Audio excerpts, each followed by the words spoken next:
एक एंटरप्रेन्योर को ई गुरुकुल प्रोग्राम क्यों ज्वाइन करना चाहिए?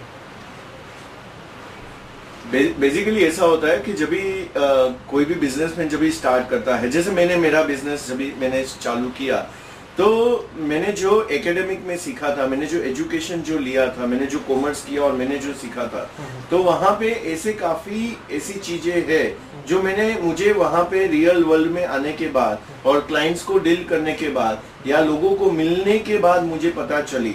और मैंने ये सीखा कि भाई आज ई गुरुकुल में बेसिकली क्या है कि आपको सिस्टम एंड प्रोसेस को ऐसे बनाना है, जैसे आज बड़े बड़े जो एंटरप्रेन्योर्स है या बिजनेसमैन लोग हैं जो उन्होंने सिस्टम्स और प्रोसेस को बनाया है, उसके हिसाब से क्या होता है कि सिस्टम्स एंड प्रोसेस ऑटोमेटिक वहां पे काम करता है। और हम लोग को as a businessman, as a owner, हम लोग को एक फ्रीडम मिलता है टाइम का कि हम लोग बाहर जाके कुछ नया देख सके, नया सीख सके या टैलेंट को अट्रैक्ट कर सके। तो वो जो टाइम का फ्रीडम वहां पे मिलता है, या जब भी हम लोग ऐसा प्रोग्राम करते हैं तो एक आपका ग्रुप बनता है जहाँ पे लाइक माइंडेड ग्रुप है और वो सभी लोग आगे बढ़ने के बारे में सोच रहे हैं।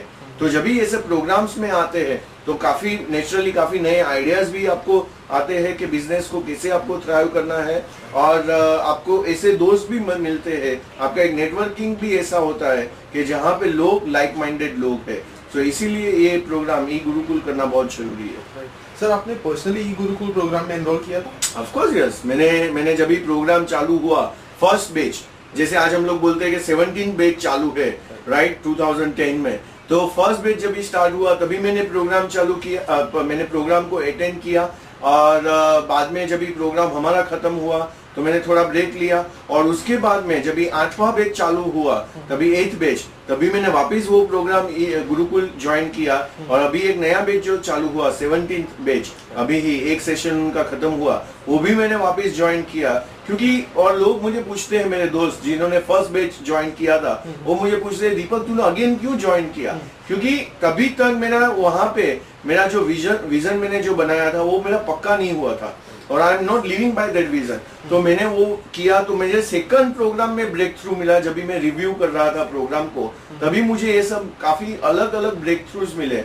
और अभी तो जो स्ट्रेटेजी अभी जो, और एवरी टाइम क्या होता है कि एनर्जी अलग होती है या थॉट्स प्रोसेस अलग होता है, या सेम जो स्ट्रेटेजी है उसमें इनपुट्स नए आ जाते हैं। तो जो नायर साहब का जो अंडरस्टैंडिंग प्रोग्राम के बारे में जब भी वहां पे आता है और नया, क्योंकि हम लोग every time every day basis पे कुछ ना कुछ नया ग्रो हो रहे हैं राइट। तो जब भी आप बैठेंगे और आपने कुछ स्ट्रेटेजी को इम्प्लीमेंट किया और जब भी आप वापिस वहां पे बैठे और आपको कोई तकलीफ आई, तो जब भी आप बैठे तो वो सेशन में आपका सोल हो जाता है।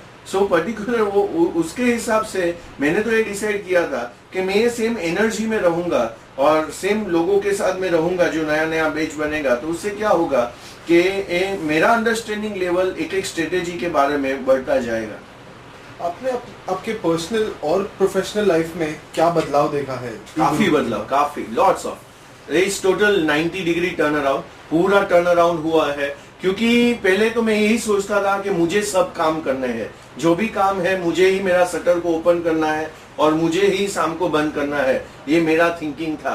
क्योंकि मेरे डैडी ने भी ऐसे ही चालू किया था और वो ही वन मैन आर्मी थे और वही सब कुछ करते थे।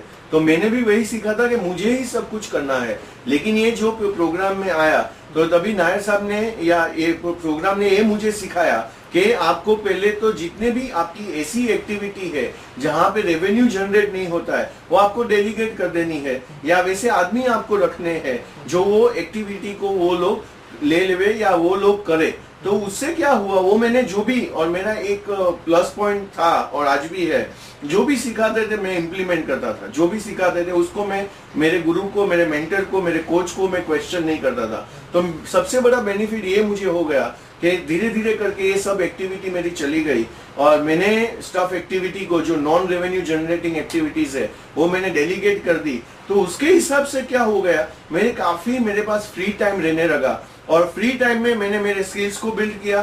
फ्री टाइम में मैंने मेरे वाइफ को, जो मुझे क्वालिटी टाइम देना था, मेरे फैमिली को देना था, उससे मेरे आउटिंग बढ़ गए। मैं वाइफ के साथ, फैमिली के साथ ज्यादा बार घूमने लगा। सो उसके हिसाब से मेरा इनर और आउटर डेवलपमेंट बढ़ गया, काफी बढ़ गया। ऐसे क्या फीचर्स है ई गुरुकुल में जिसने आपके लाइफ को पूरा 90 डिग्री टर्न अराउंड दे दिया? ऐसे क्या सेशंस है गुरुकुल में? गुरुकुल में ईच एंड एवरी सेशन, जब भी हम लोग बात करते हैं कि 12 सेशन जब भी वहां पे क्लास में हो गए, क्लासरूम फुल डे का सेशन होगा, तो मेनली उसमें क्या होता है कि काफी स्ट्रेटेजीज मुझे वहां पे मिली। जैसे मैंने ऑलरेडी एक आपके स्ट्रेटेजी आपके साथ मैंने शेयर की, वो स्ट्रेटेजीज का जो नाम है focus on money making activity and delegate junk activity.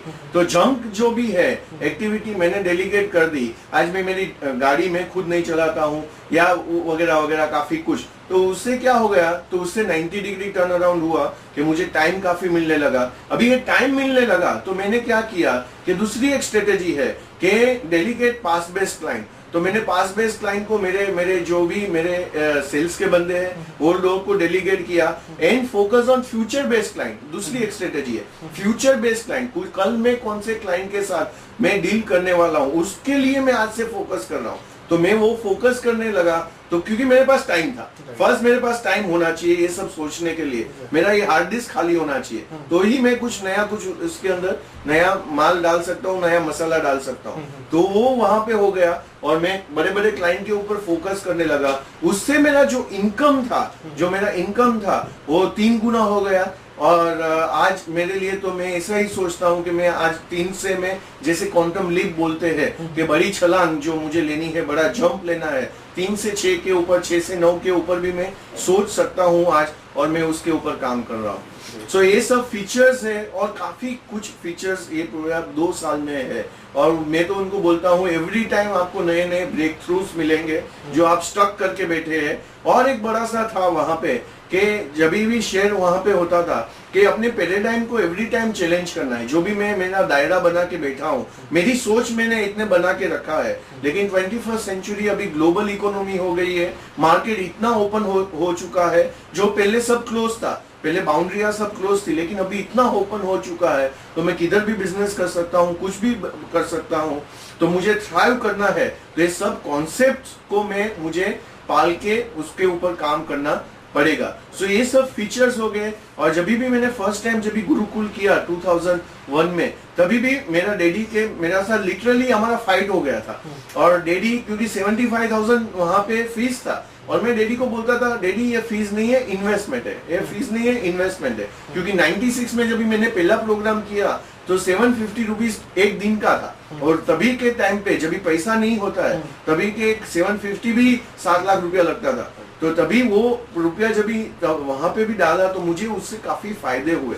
तो 96 से ये पूरा पीरियड में 7 साल में मैंने तो यही सीखा, ये सब जो ट्रेनिंग्स है या मैं जो भी कर रहा हूँ वो मेरे लिए मैं कर रहा हूँ, मेरे कंपनी को ग्रो करने के लिए कर रहा हूँ, मेरे बेटर फ्यूचर के लिए मैं इन्वेस्टमेंट कर रहा हूँ। क्योंकि आज मैंने मैंगो सीड्स डाले तो मुझे उसके काफी फ्रूट्स मिलने वाले हैं। तो मुझे इतने सालों में इतने फ्रूट्स मिले हैं, तो मैंने डैडी को वही कन्विंस किया कि ये मेरा इन्वेस्टमेंट है, मैं तो करूंगा। वो टाइम से लेके आज तक, आज भी 2,75,000 वो वही का फीस हो चुका है या इन्वेस्टमेंट हो चुका है। तो वो भी मैंने क्यों किया, क्योंकि मुझे भी आज भी पता है कि 2 साल में काफी कुछ मैं नया सीखूंगा वहां से, और नई नई बातें सीख के मैं मेरी कंपनी में लेके आऊंगा, मैं मेरे क्लाइंट के पास लेके जाऊंगा। तो उससे क्या उनकी भी लाइफ में एक वैल्यू एडिशन क्रिएट होगा, वैल्यू क्रिएशन होगा, और मेरी लाइफ में तो हो ही रहा है। तो it's an investment, pure investment, जिसका रिटर्न्स आपको मल्टीपल में over a period of time मिलता जाएगा। According to you, who should join e Gurukul as a programme?